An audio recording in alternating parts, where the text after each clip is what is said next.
Section 2.2, Newton's second law of motion.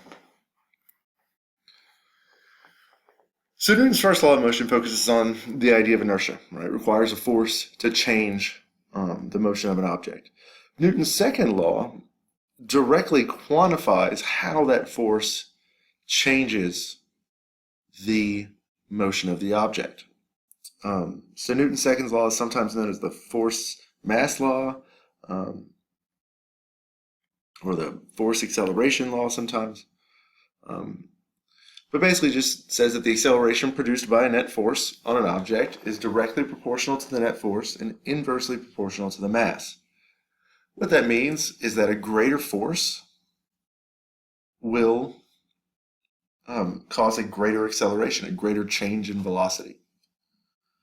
What this law basically amounts to, quantitatively, is that the force is equal to the mass of the object times its acceleration. So if you know how much it accelerates and you know its mass, you know the force you've applied. If you know the force you apply and you know the mass, then you know how much it'll accelerate. And so it quantitatively links all of these. It gives you a way to find numbers as opposed to just an understanding, right? With this first law, we know that we need a force to change the motion. With the second law, we know that if we apply that force, we know how it's going to change the motion. We know it's going to cause it to accelerate, and we know how it's going to cause it to accelerate.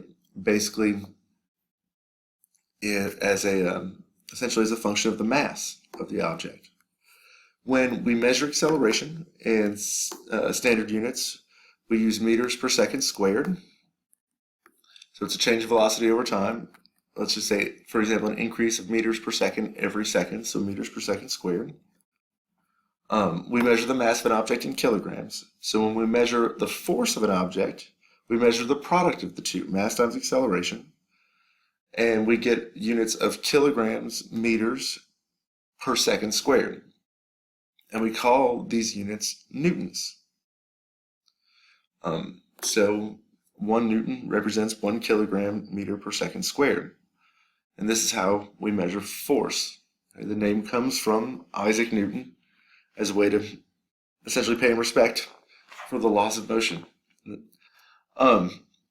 So when we relate force and acceleration, these are just examples of how they relate, but because of that proportionality, if you see the force go up, then the acceleration goes up. If the force goes down, then the acceleration goes down. Okay, if we keep the force the same, but the mass goes up, then the acceleration goes down. Okay, it's harder to move something that's heavier. And if the mass goes down, then the acceleration goes up. It's easier to move something that's lighter. And so these things are intuitive. Bigger force means it moves faster. Smaller force means it moves slower. They're intuitive, but there is a direct relationship to each other based on Newton's laws. So Galileo was able to figure out through his experiments that everything fell at the same rate. But what he couldn't figure out was why. Why was that the case? Why is it when something heavier falls and something lighter falls, they still fall at the same rate? If you go back and look in chapter 1, one of the additional videos, not one of your lecture videos, it goes through this description. I believe it's one of the first ones in the notes, and kind of explains it. If you go back and watch it now, I believe it would make more sense than it may have then. But the reason that objects accelerate when they fall is because gravity pulls down on them. Gravity applies a force to them. Okay, so if gravity applies a force to them, we know that force is proportional to the mass or proportional to the acceleration. Then if you apply the same force to different masses, you're going to get different outcomes. Okay, so why is it then that the heavier and the lighter object fall at the same rate? They hit the ground at the same time. In this case, we're assuming gravity is the only force acting on it. Okay, we're not assuming air resistance. It's falling with no air. Okay, air is going to slow it down, and we'll talk about that in just a second. When you do that, objects in free fall, they accelerate at about 10 meters per second every second. Okay, or 9.8 meters per second squared. But that's every object. Doesn't matter if it's light or heavy. Okay? The reason that that works the way it does is because when you have a greater mass, you have a greater gravitational force. So even though lighter objects have less gravitational force, heavier objects have more gravitational force, those two essentially equal in terms of acceleration. Right? So if we go back and look at the second law and say that the acceleration is equal to force divided by mass, then if the force and mass go up by the same amount, then the acceleration remains constant. And that's exactly what's happening. The gravitational force on an object is its weight, and its weight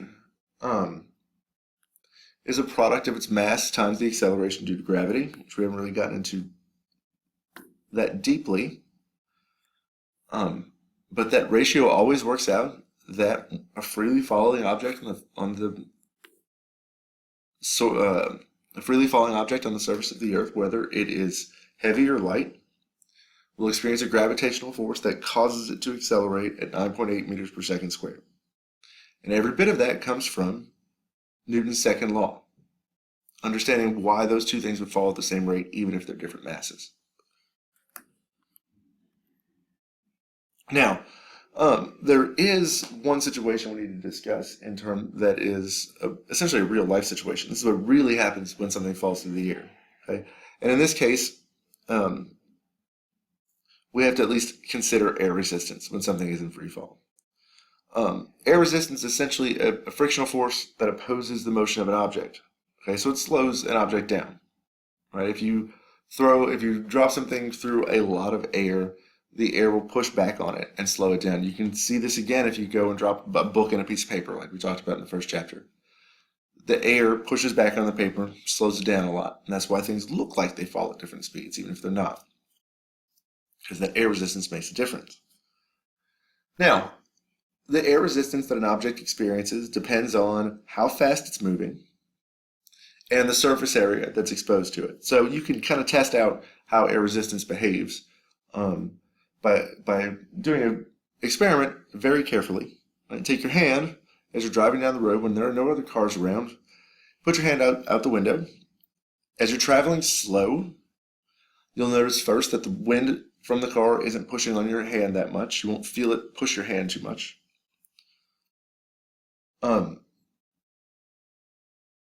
As you speed up, the air will start moving faster outside. The faster you move, the more air resistance you're going to get. So if you stick your hand out of the window when you're traveling faster, you will experience much more air resistance, much more push from the air. I mean, it's the difference between, and you've done this probably even as a kid, it's the difference between driving around outside with your window or with your arm outside the window when you're going 30 or when you're going 70. Okay? So you can kind of get a feeling for the way air resistance behaves. If you want to get a head start on a few chapters from now, at the same time, keep your hand flat, right, parallel to the ground, and then turn your hand perpendicular to the ground. So it's up and down essentially. And pay attention to how the air behaves with both of them. Because we'll talk more about that in a later chapter. Now, if we don't ignore air resistance, then the force on the object as it falls is basically the weight of the object minus the force of air resistance. So what happens? You drop something, it starts to accelerate. As it accelerates, it speeds up. As it speeds up, the force of air resistance goes up. And at some point, the air resistance force and the gravitational force will be equal and opposite. At that point, whatever it is the object that's falling, it stops speeding up. It no longer accelerates. And we call that point terminal velocity or terminal speed, depending on the context and where you're talking about it, whether you're referring to the direction or not.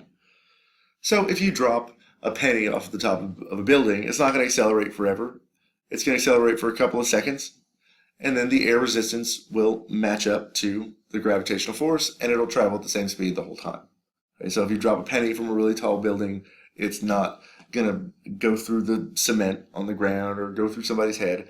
I would imagine it would hurt if it hit somebody in the head, but it probably wouldn't kill them.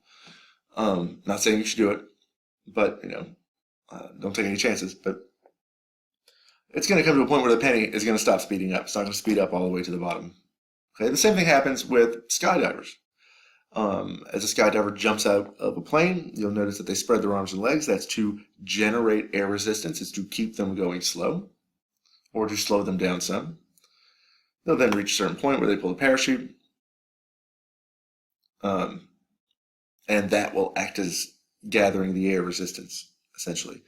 Now, when a person jumps out of a plane, it takes about just a few seconds to get up to 150 to 200 kilometers per hour, which is about 100 miles per hour.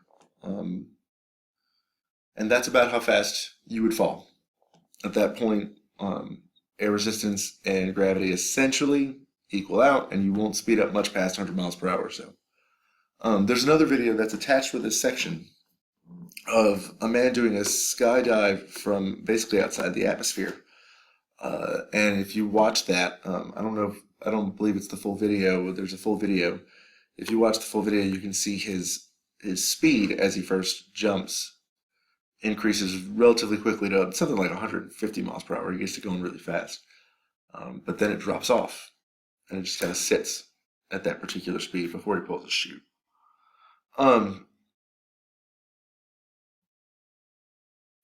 In the next section, we're just going to talk about something very briefly to understand how forces work, which will then lead us into the last section, which talks about Newton's third law.